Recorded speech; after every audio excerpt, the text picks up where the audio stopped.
You did not stumble here. The architect does not permit accidents in his blueprint. Before the first stone of your life was laid, before the measurements were drawn and the foundation was poured into the earth, you were already accounted for, already written into the design, already known. So pause. Not because this moment demands ceremony, but because something ancient in you recognizes what is being spoken. Your spirit has heard this language before, in the silence between heartbeats, in the long, hollow ache of seasons that refuse to explain themselves. You are not a wanderer without destination. You are a structure under deliberate construction. And the architect who holds your blueprint is not hurried, is not confused, and has never once misread your dimensions. There is a sovereignty at work in your story that no circumstance has ever interrupted. It has merely redirected. What has felt like ruin has always been revision. What felt like silence was the sound of something being built. But let us speak plainly about what the construction has cost you. There are rooms in your life where the scaffolding went up and never seemed to come down, where the walls remained unfinished for longer than you believed you could endure, where the cold came through the gaps and no explanation arrived with it. You watched others occupy completed structures, warm, furnished, celebrated, and you stood in the half-built echo of your own becoming, wondering what you had done wrong. You had done nothing wrong. The architect builds differently for those whose purpose demands more weight. The deeper the foundation must go, the longer the ground must be broken. The higher the ceiling is designed to rise, the more precisely the columns must be placed. What you mistook for abandonment was load-bearing work. What you called delay was calibration. Every primordial grief you carried without being crushed beneath it was not weakness endured. It was architecture in progress. You were never forgotten. You were being measured. And then there comes a moment, not loud, not announced. It does not arrive with a crowd or a declaration.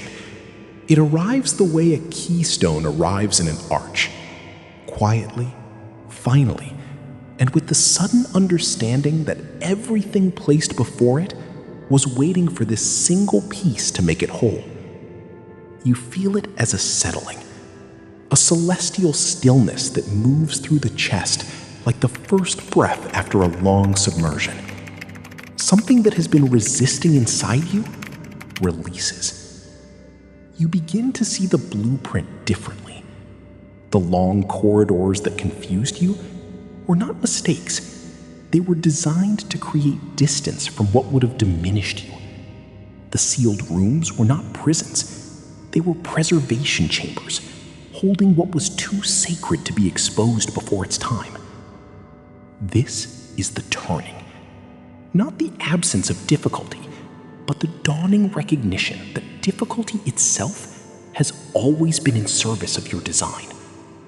The architect never abandoned the work. He was perfecting it. Now hear this with the full weight it carries. You are not fragile. You were never fragile. What has moved through you and left you standing is not the product of your own endurance alone. There is an unseen hand that has anchored you at every trembling edge, held the structure upright when the ground shifted beneath it, reinforced what the storms attempted to compromise. But you must now become a collaborator in your own construction. Mastery is not given to those who only survive. It is built in those who begin to move, with intention, with authority, with the quiet certainty of someone who knows their foundation is sovereign. Stop shrinking yourself to fit the measurements of spaces that were never drawn for you. Stop apologizing for the scale of what you are becoming. The architect does not design cathedrals and then instruct them to live as doorways. Walk with the authority of what has been built in you. The echo of your presence should precede your arrival. Here is what heaven has always known, and what you are only now beginning to receive. You were not assembled for ordinary habitation. Every fracture that ran through you became a place where the mortar was applied thicker, where the bond became stronger than the original material. Every primordial darkness you passed through without dissolving left behind a structural density that cannot be replicated by those who walked easier roads. This is not metaphor.